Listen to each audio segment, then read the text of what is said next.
Brit Barbie.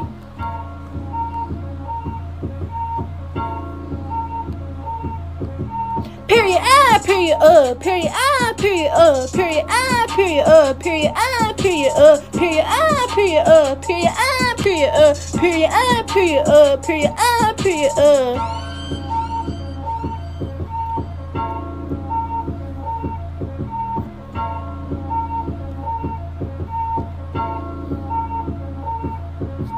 Period I, period period I, period period I, period period I, period period I, period period I, period period I, period period I, period period I, period period I, period I, period I, period I, I am period you are period I am period you are period my bag is period your bag is period period period period period period period. Yes. Welcome to the Soapboxx Podcast. I'm your host, TJ Legacy. That's the banger, ladies and gentlemen. I saw it this week and I said, look, we got to give that some burn on the Soapboxx. What's going on, family? How you doing? Period. Let's start with all the way from Tallahassee, Florida. What's going on, Jay? How you doing? Hey, what's going on? What's going on, Soapboxx Nation? I am doing pretty good. I feel good. I'm happy to be here. It's Thursday, and it's the best day of the week because the Soapboxx Nation is live and thriving. There you go. There she go. There you go. I feel you. Yo, I wish y'all could have saw Giovanni's face when that video came on. She was like, what? Yo, it's hilarious. What up, Lisa? What's going on, Soapboxx Nation? Appreciate y'all joining us on this Thursday. Oh, let us not forget our man all the way from up north, New York, Harlem, Kissimmee, all the places. He's the male Carmen San Diego. He's in Boston. He's traveling all over the world. What's going on, Alan York? Man, what's the word? Feeling good. Had a long couple of days, but all good things. Got back this morning, so glad to see y'all. Glad to be with the family, man. TJ, how you feeling? Hey, man, I'm feeling good, feeling great. Just enjoying myself. Actually, hold on one second. Yeah, just enjoying myself, and we have a lot of things to talk about because this has definitely been a week of fake outrage. As y'all can tell by the title of this podcast, we're going to talk about Black Ariel. Disney is coming out with a live action of whatchamacallit of Little Mermaid, the classic Little Mermaid. And so, but people have been kind of up in arms about it because, Ariel is Black in this movie. So we got to find out what everybody likes about that. But first, I actually wanted to make a little announcement. And so that's why I was kind of stalling right there. Because I wanted to make this announcement. Shout out to Soapboxx Nation, all of our supporters and listeners and all that other good stuff that we have. But here, we've been on the Soapboxx for good, about 3 years, right? About a good 3 years, ripping and running and doing what we got to do here on the Soapboxx and kind of just grinding and doing things organically. But I wanted to let everybody know that starting next week, the Soapboxx will actually be expanding. I don't know if you guys knew that. The Soapboxx will be expanding because just to announce this exclusively on the Soapboxx, I have been named officially a radio personality for Magic 101.3. I will be having my own radio show, Magic 101.3 FM in Gainesville, Florida. Shout out to Gatorland, Gainesville, Florida. We'll be doing this thing from 7 to 12. I'll be on there. The show will be called Say Less with TJ Legacy or Legacy Affection. It'll be about hip hop and, number one for hits and hip hop. And so I'm excited for the opportunity. So wherever we all go, hip hop, Soapboxx, everything is all together. And so this opportunity would not happen if not for my folks on the Soapboxx podcast. So I owe a debt of gratitude to Jay, to Alan, to Jesse for this opportunity, because a lot of the interest in myself is what we do here on the Soapboxx foundationally. Yes, myself as a journalist, but just the vibe and, you know, the personality that we exhibit here every Thursday.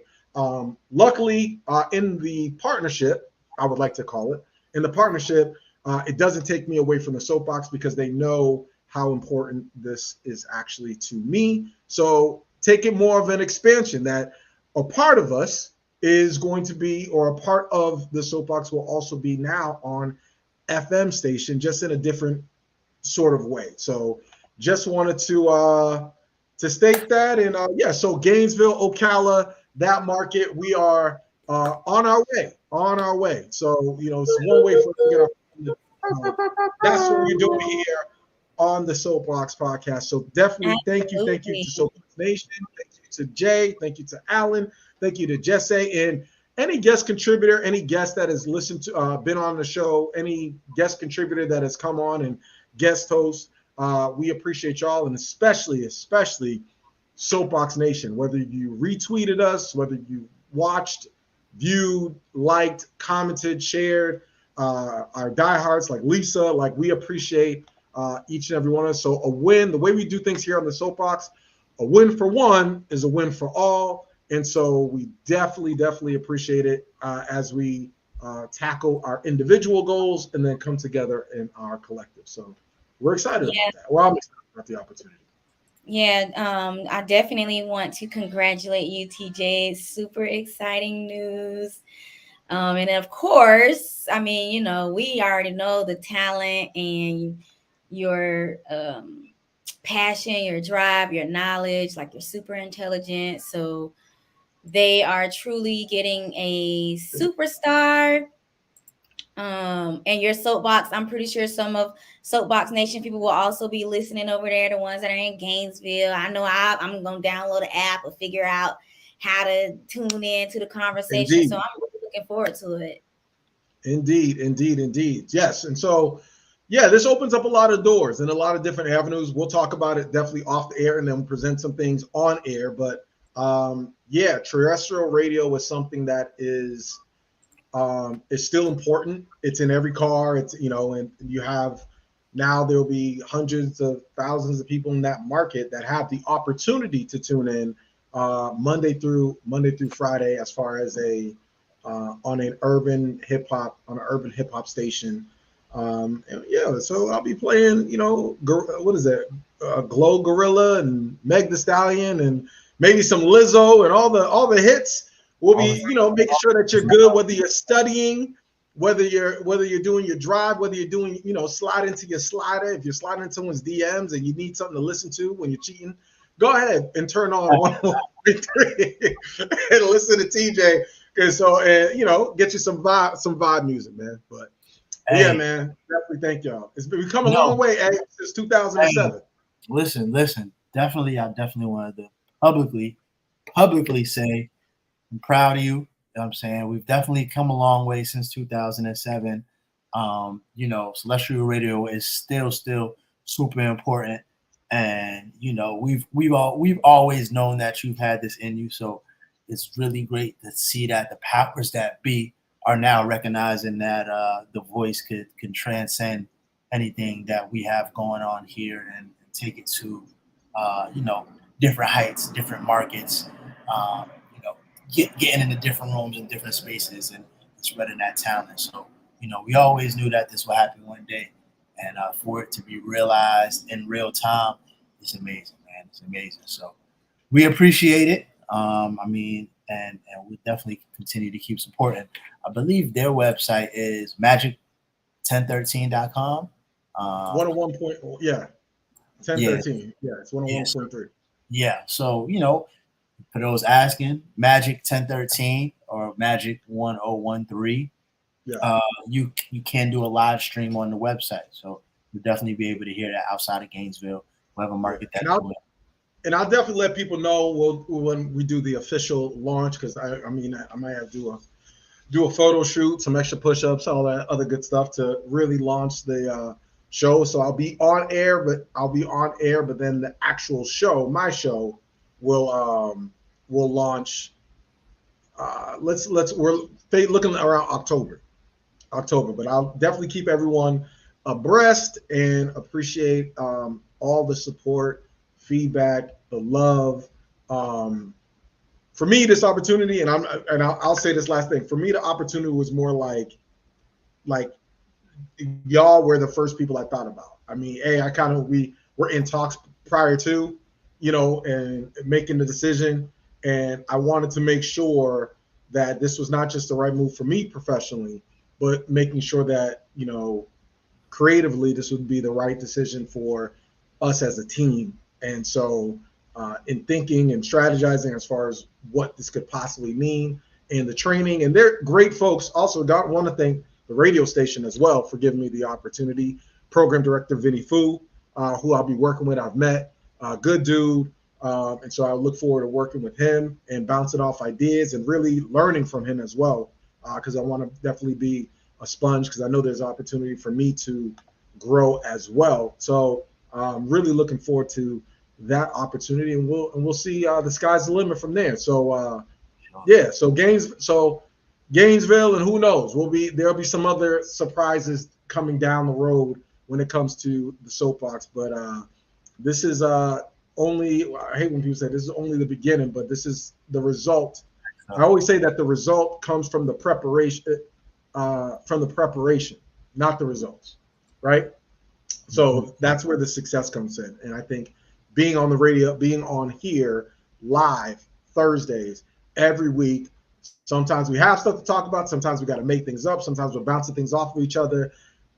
Being on here live help prepare for these type of opportunities. And so I can do nothing but thank and have a debt of gratitude for each and every one of y'all, listeners, co-hosts, everybody included. So appreciate y'all. But let's. Yeah. My air horn, my bad. You said what? That was my air horn. Yeah, that was my air horn. Yes, word. All right, so let's talk about this Black Ariel situation that was going on, and oldie but goodie. Let's talk about it. I'm about to have a panic attack. Because education in this country is about white is right, brown's all right, black. This is our country.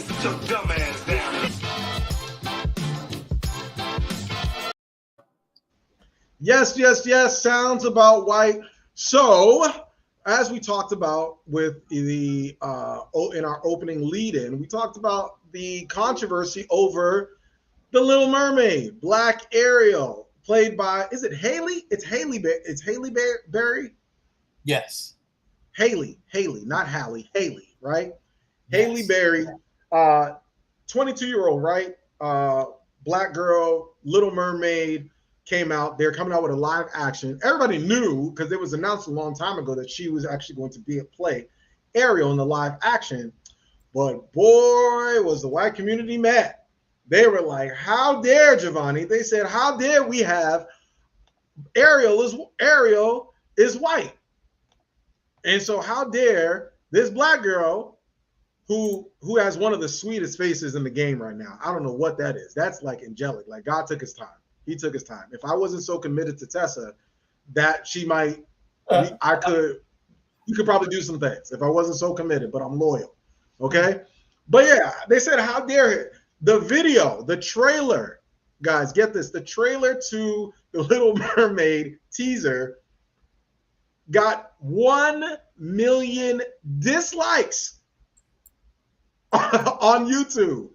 So I wanted to talk. So Jay, I'm gonna go to you first. What do you think about Ariel being played by Haley Berry, and do you think that the outrage is justified? Do you think it's okay to switch up the roles and have a Black girl play a predominantly white role of a fantasy character? the thing is, I feel like we have to understand that the roles were only predominantly white. Is because at that time it was predominantly white people managing every single thing that was distributed through Disney and whatever Cartoon Network, and usually if Black people were playing roles, it was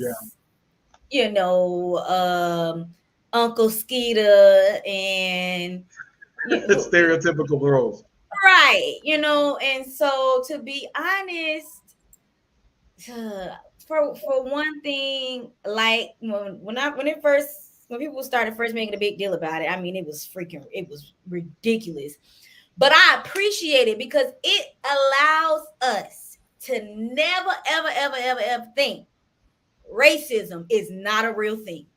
I mean, for anybody to say that out loud, out of their mouths, is either on another planet or just completely in denial. I mean, this is the type of stuff where we have to be like, thank you, God, for making it plain and clear. Where all we have to do is click on this trailer and we can identify every racist on this earth. I don't need to talk. If you work, no. If find the people that work at your job, the ones who dislike the photo, like they're sitting next to you. And if you don't wake up, like if people, that's all I feel like this is people blatantly letting you know, I do not like Black people. I do not like people of color. I do not feel people of color deserve to these certain roles or these spotlights.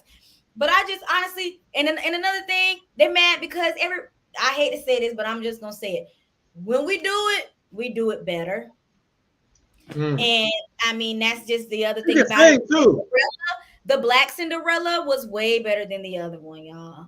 And y'all may not want to admit that, but when I say Brandy did her thing, when I say Whitney Houston tore those vocals up, tore them up. So I am very excited. And when I say Haley is going to sing her behind up in this musical, I'm so excited. Like, I'm so excited. And it doesn't mean that your children, and it's not just Black people, whoever it is, whatever race that wants Ariel to stay how she is, all you have to do is press play on your TV. You don't have to show her this new version. Like, nobody's forcing your it's still a cartoon. It's still a cartoon. Nobody's forcing your child to watch this one. I mean, and then when you think about it, look how many times Spider-Man changed. I don't remember an uproar when the Spider-Man universe, the Black boy, was it an uproar about that? Because it was a Black kid. Miles Morales? No. Morales, yeah. I don't remember it being an uproar about that. So at this point, I'm just convinced that Black woman beauty is a major threat to America. I mean, major threat. So that is my conclusion. Like, when it comes to the Black woman and the beauty, it's a major threat. Like, yeah, it's very powerful Black actors, but it's not really like a major sex appeal that can make you say, oh, all Black men are sexy. But I feel like when it comes down to women, Black women, as you all already know, what we look like, what we carry, our body, our figure, all of that stuff wants to be replicated in this world. And so I feel like, Ariel is shining a light to that. I mean, especially because, I mean, they're letting her keep the dreads, and I mean, she's such a beautiful young lady. Haley is such a beautiful young lady. Her sister is beautiful. I'm excited about it. But when I say look at that face. Look at that. Look at that. What is it? Like her and Kelly Rowland. Like, what skin tone is that? What skin tone is that? Honestly, I'm starting to, y'all really believe it? Because a little part of me, I was in denial. I was like, are these people? This girl look like, that's an angel. Like, if you were gonna draw an angel, that look like a Black angel. I don't know. But what I am upset about, and because I wasn't gonna watch this movie, I wasn't gonna. I have to admit, I was not gonna watch the live action Little Mermaid because they refused to cast me as the voice of Flounder. I thought that I could have did a great job as Flounder. I know I got a little bass in my voice, but I should have been cast as Flounder. Since they overlooked me, I wasn't. But since white people are mad about Black Ariel, I think I'm gonna go see it. Alan, what do you think? What say you, man? Well, first off, I think any conversation centered around like the nationality of a cartoon is hilarious to me. But admittedly, I'm not, I'm not tapped into the origin story. Maybe there was like some sort of country that she was originally developed out of. But I'll also put this perspective, right? Can we see the picture of Ariel, the original Ariel, once again for me? Oh, the one with Haley? Absolutely. I have other pictures too, just in case. No. Okay, so now if we look on the screen, not looking at Haley, if we're looking at the original, Ariel, she's light with red hair. Now, let me blow your mind. What if she was never white? What if she was like Charlie Baltimore white, or like Faith Evans? You know what I'm saying? Faith Evans was. Oh yeah, I think she just light skin. Ariel's just light skin. Right. She could have been black this whole time. She could have been black this whole time. The whole time. What if Ariel was albino? Right. Yeah, not just like she just had a little mix. We do come in all shades and colors. Exactly. Charlie Baltimore looked just like that, and she's black. And so do Faith Evans. So who's to say that the original Ariel wasn't already black? Right. And this time, that's what the people don't know. We so multifaceted and exist in all these different methods that we just got to splash a little bit more melanin to make it obvious. Right. But Ariel was just light skinned the whole time. No, that's all that is. That's my theory. I will say this. I am a little disappointed that Queen Latifah is not playing Ursula. See, I feel like they should have just went out. They got Melissa McCarthy, which I think she's going to do it some justice, right? Mm-hmm. But I think Queen Latifah should have definitely been. But you know what? Been Ursula. There was a conversation in regards to that a couple of years ago that, people were like, well, why do people just automatically assume that Ursula would be a black woman? Because I remember, people were throwing out, Liz looking like when Lizzo first came out and stuff like that. And then it was like... Ursula is black. I'm not saying she is or she isn't, but I'm saying that I can understand... I can understand the backlash. You ever see the movie show Doug? Who? Doug. You ever see the Nickelodeon show Doug? Yes. Skeeter's black. We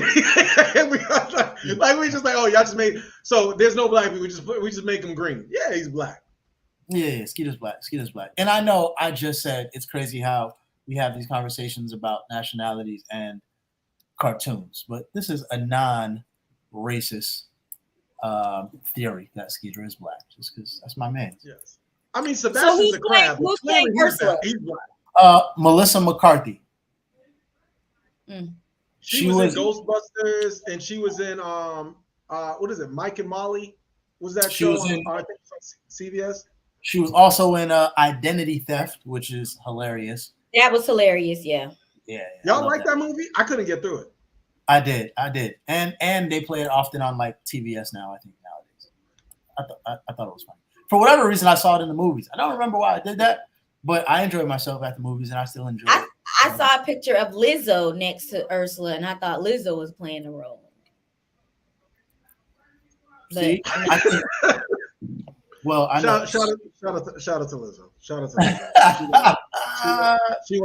I know. Yes, huh? I did want to ask y'all about that because what? During her speech at the Emmys, she was like, when I was young, I just wanted to see someone, what she say, fat like me, black like me, beautiful like me, and who knew that essentially I would have to be the person to do it. That's what she said. I wanted to get y'all take on that because I felt like, and maybe it was in the context of what the show was, because it is about celebrating big girls, from my understanding. But I thought that was an interesting take, just because growing up, I felt like larger African American women had representation. It wasn't obviously as much as the skinnier ones, but like, we can go anywhere from, we could talk about Monique, the comedy. We can talk about Missy Elliott for music. We could talk about Kelly Price for music. We can even talk about Oprah. So like, I felt like that representation was there. So I'm not sure on what scale she was saying, or maybe the names that that's mean. I'm sorry? Did you say scale? We're not gonna do that, Alan. Not on purpose. How dare you? I'm not sure. I'm not sure. How dare you, Alan? We're not doing that. So I'm not sure in what arena does she mean that where she wasn't being seen. And then also I do think that she's a little bit younger than me, so maybe the names that I just brought up wasn't as prevalent during her come up than it was mine. But what did y'all think about that? And what do you guys feel about the whole representation in regards in that aspect? Because that goes back to I get where she was coming from, because I feel like several shows like for fat women was about, I didn't mean to say it like that, but whatever. Lizzo said fat, so you're good. That's how she categorized them. Right. Yeah, that's how she said it. So that's what made me as fat. Yeah. Huh? Yeah, she self-identifies as fat. So yeah, whatever. So anyway, yeah. But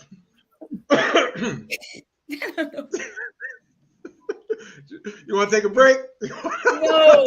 Okay, so basically what I'm trying to say is a lot of the shows, it's like they try to make it, a lot of the shows were about if you are big, then they have like Weight Watchers or how to lose, the biggest loser, all that type of stuff.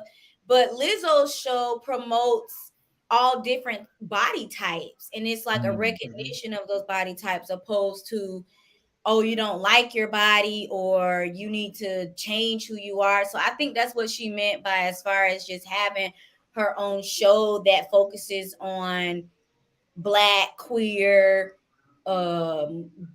big, or whatever type of weight, however she wants to describe it, even though she says fat, but we know that can be offensive. But I think the show Watch Out for Big Girls, it promotes positivity versus negativity about your size. So I don't think she was trying to include other women her size and other Black women that have paved the way for her. But I think she does kind of get a little, she be in her own box and caught up to where it's just like, Lizzo, you wasn't the first, nor are you the only heavy set woman to feel like you didn't belong, and then to make space for yourself. So the names that you called out, I think she should be paying some, giving some shout outs or giving credit to those women as well. But a lot of times the way she's talking,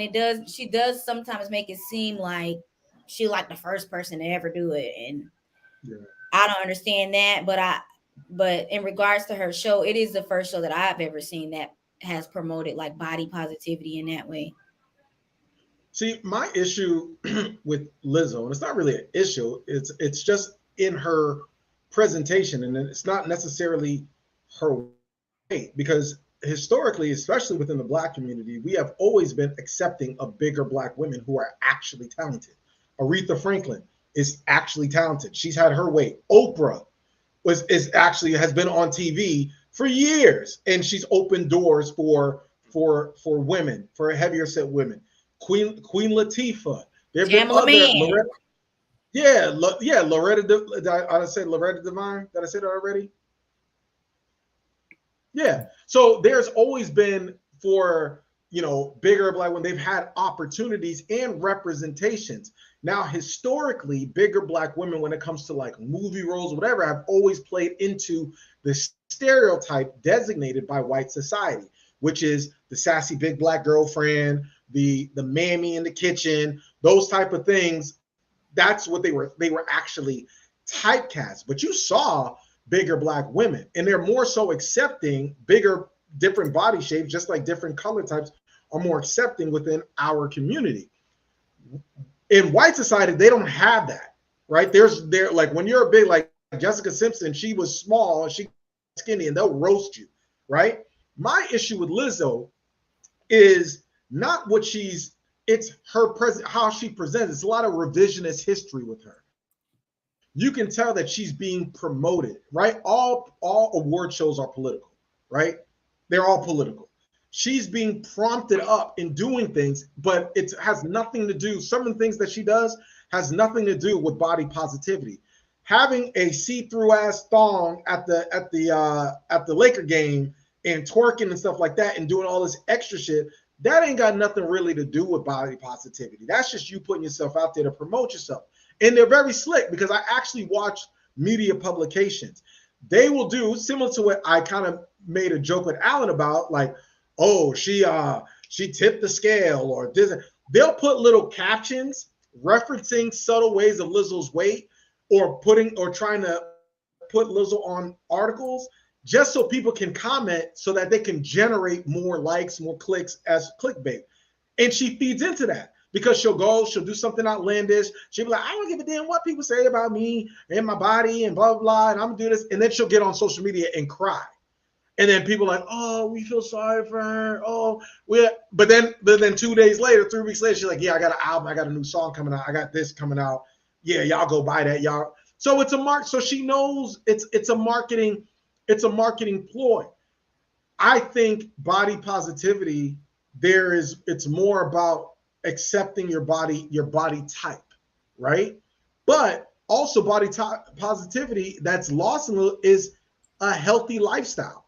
Like, if you're not telling people that you can be bigger and still live a healthy, active life, then that's one message. But to tell women that, hey, you could be big, fat, you don't have to do nothing. They're just gonna accept you for what you are. The world doesn't actually work that way. And coming from somebody that was really big and over 400 something pounds, who is a nice, slender, sexy model, that I'm sexy looking version of what I am right now.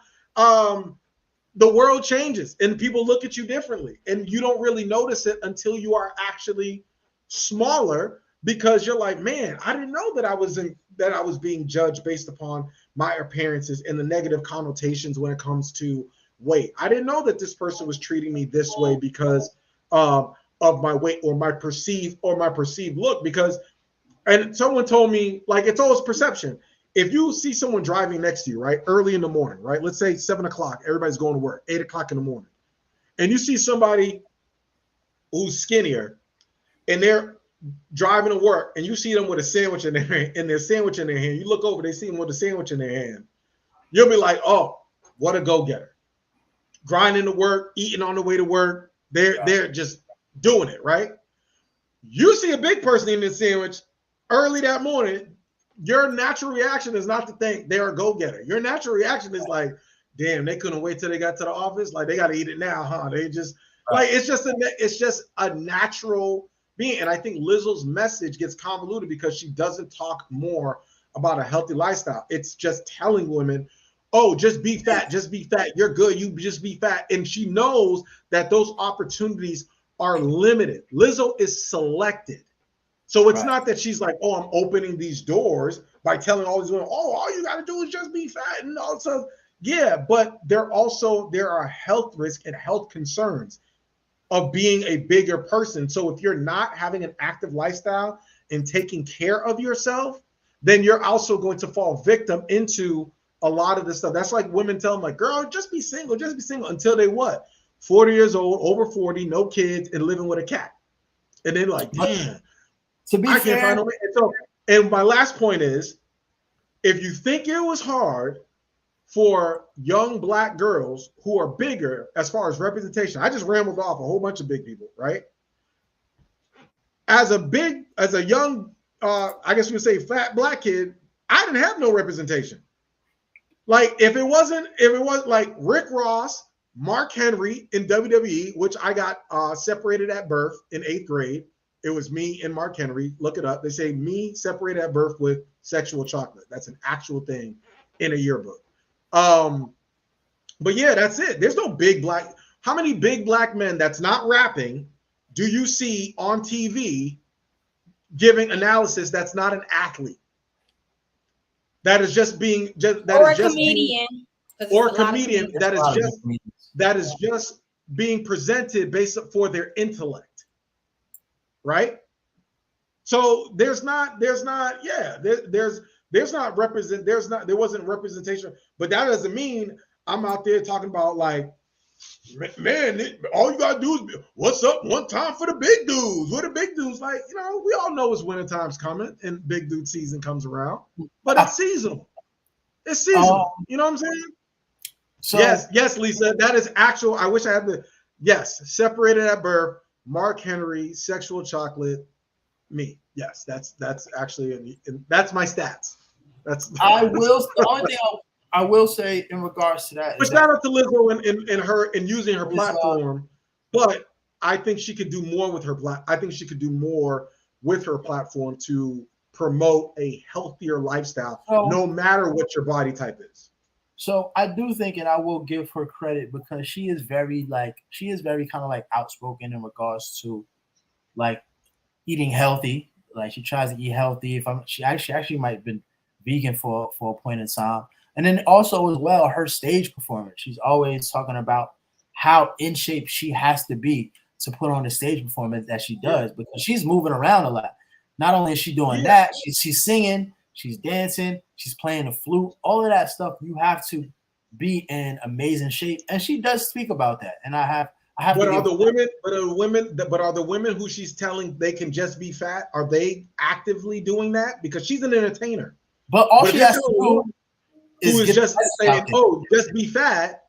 Like, being a bigger girl has nothing to do with attractiveness. There are some skinny women who are not attractive.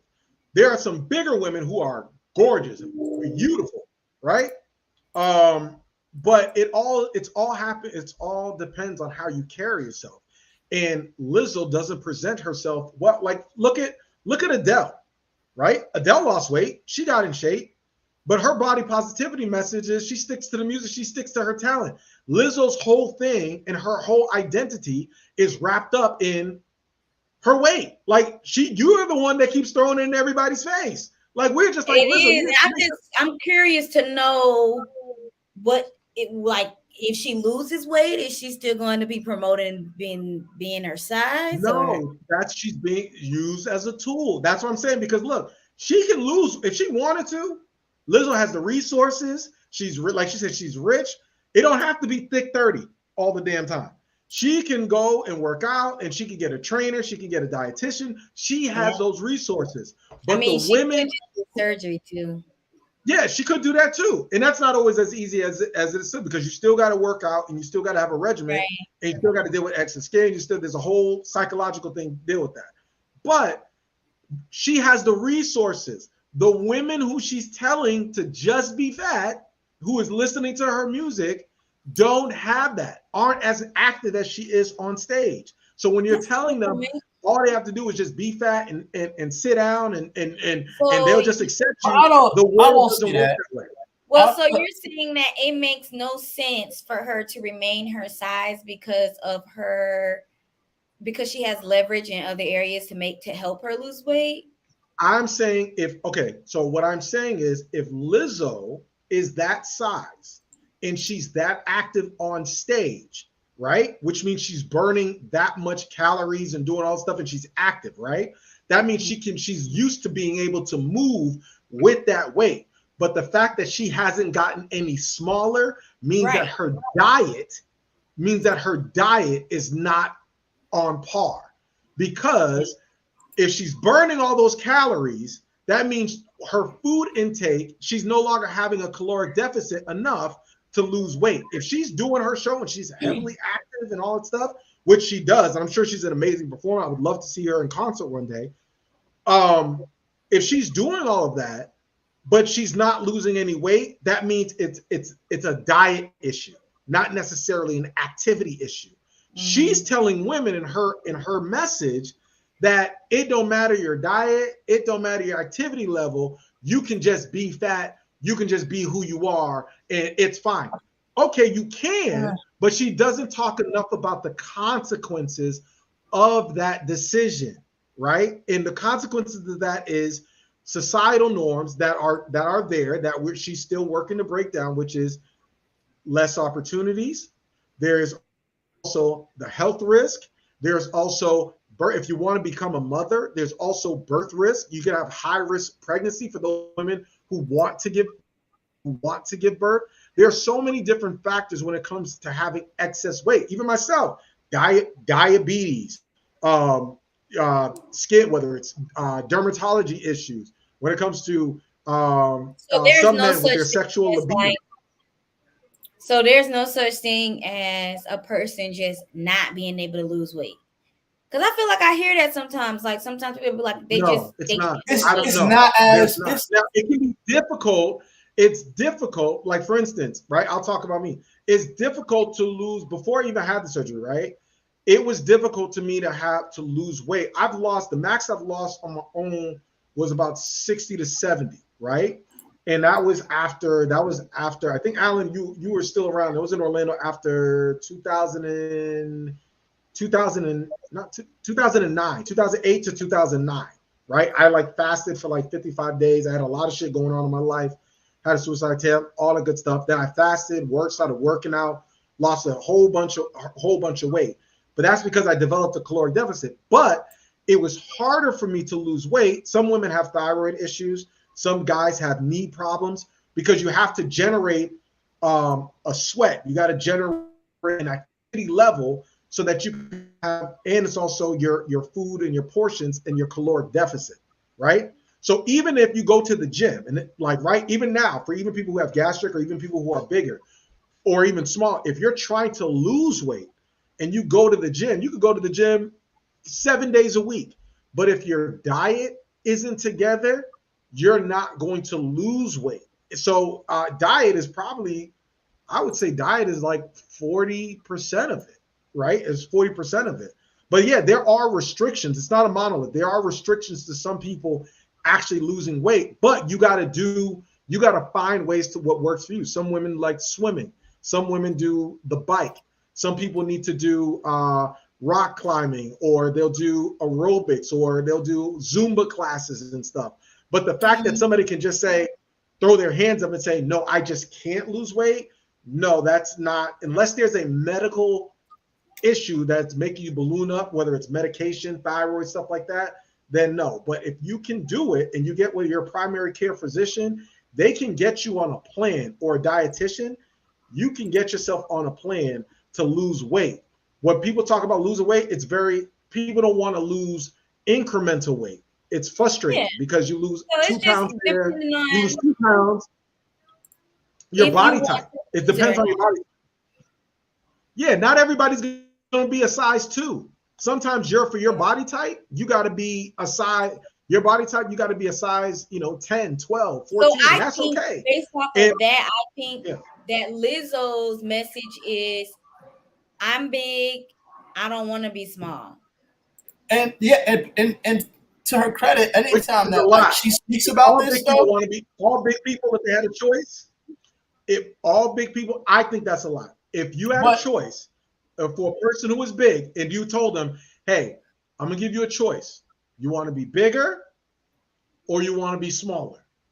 I'm telling you, I would say probably 7 out of 10 big people will say, hell yeah, make me smaller. So that false notion of there's a heavy plight and burden of being a bigger person. But go ahead, Ed. Go ahead. I was just gonna say, to her credit, anytime I hear her talk about her weight, she always says, listen, I'm healthy because I'm often at the doctor. I work out. She said, could I lose weight if I wanted to? With what you're saying, with the resources I have, yes, but I'm okay with my weight because it's no hindrance to my performance. Now, of course, could that also be it's no hindrance to my image as well? And of course, yes, and I'm sure that helps. But I never hear her just be like, yo, just be fat and do nothing. She's always like, yo, I'm an extremely active person, and I am good when it comes to my health. You know what I'm saying? I never hear her just be like, really be super reckless about it. So she does. But here's my thing. Just because you're the exception doesn't mean that you're the rule, right? And this is and not to kind of get off topic. And that's up to the audience, right? But the thing is, she's being, yeah. But the thing is, she's being propped up, right? She has a team, or she has a marketing team that is basically benefiting off of her being the size that she is, because that's like T-Pain. T-Pain needed a gimmick. He needed the auto-tune, because guess what? If T-Pain came out and just was singing by himself, people would be like, they wouldn't really be into it. So he had to use auto-tune and present himself in his package. Lizzo's package and her brand is predicated on her being the big black girl that can move and be sassy and tell everybody, you can do whoop-de-whoop-de-whoop. Yeah, you're the exception. But that doesn't mean that door is going to be open for other big black girls like that, because guess what? There were bigger black women before you. Jasmine Sullivan was big. She lost a lot of weight. Jennifer Hudson. But she's also not. So why isn't Jasmine Sullivan being propped up as the body positivity spokesperson? Well, because so you got to see why people are disseminating information.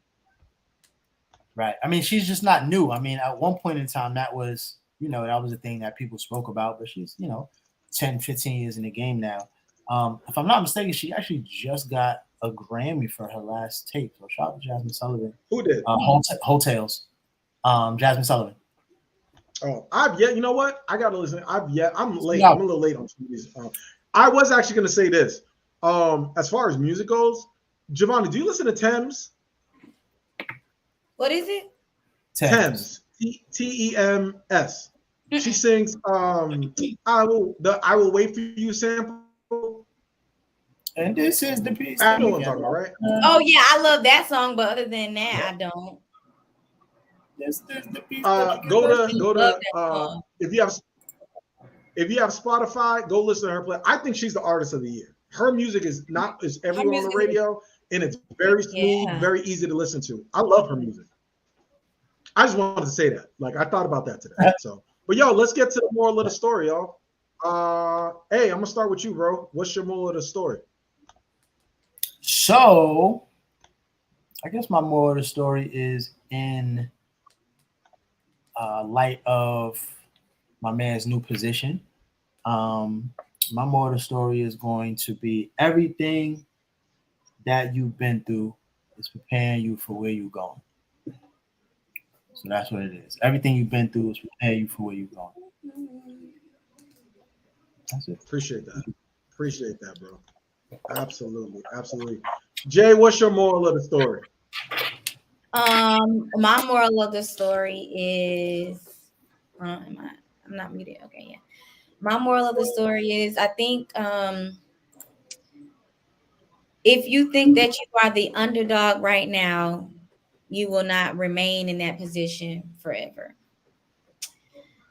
That's my moral of the story. And shout out to all the beautiful Black mermaids out there. We deserve to be recognized, and we deserve to be in beautiful positions such as the one that we have obtained today. And yes, I'm saying we, because Haley is a representation of all of us.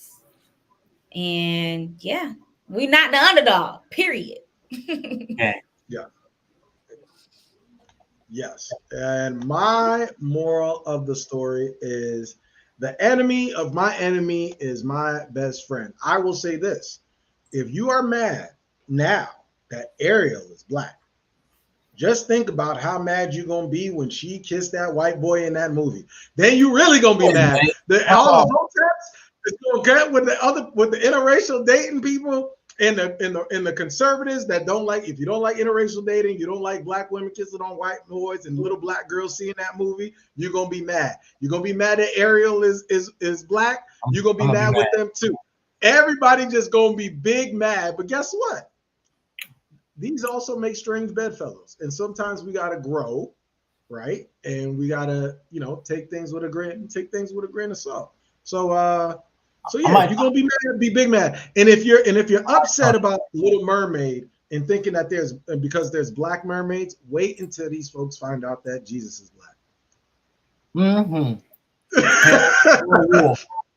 I'm not gonna lie though. Yeah. I might join the Mad Coalition if she's out here kissing pale folks. I don't know. It's gonna happen. What's the prince's name, Jay? What's the prince's name in Little Mermaid? Is it Prince John? No, that's Pocahontas. Yeah, it is. What's his name? I was never really a Little Mermaid fan, so Prince. I'll figure it out. I don't know what his name is, but he definitely is white. I know that he's a So we'll definitely. Eric? They could have had me. Oh, Prince Eric. There you go. Shout out to Lisa. Yeah, wait till she start kissing on Prince Eric in that movie. That angel-faced black girl kissing on Prince Eric, and all the little black girls in this generation gonna watch. At least Brandy's Prince Charming was what, Asian? Yeah, he was Asian. Mm-mm-mm. Is this Black Prince erasure? Next time on the Soapbox. Yes, we'll find out. But hey, appreciate y'all. We love y'all. Thank y'all for tuning in to the Soapboxx Podcast. We're expanding. We're growing every day. Thank y'all for supporting us individually. Thank y'all for supporting us collectively. And we're going to just continue to work. We haven't forgot about the elections. We will definitely be interviewing more candidates. We'll have more news down the road. So real quick, shout out to Jesse. We want to wish Jesse good luck on her comedy show, Black Girl Rocks, Black Girl Magic comedy show. Yes. Tomorrow. That's why she wasn't here tonight, ladies and gentlemen. She's out there in the lab practicing her funny on. So we want to send positive vibes and love to Jesse on stage. And so, so for Alan York, for Coach Giovanni, this is the Soapboxx Podcast, and we are. Tell them what we talking about.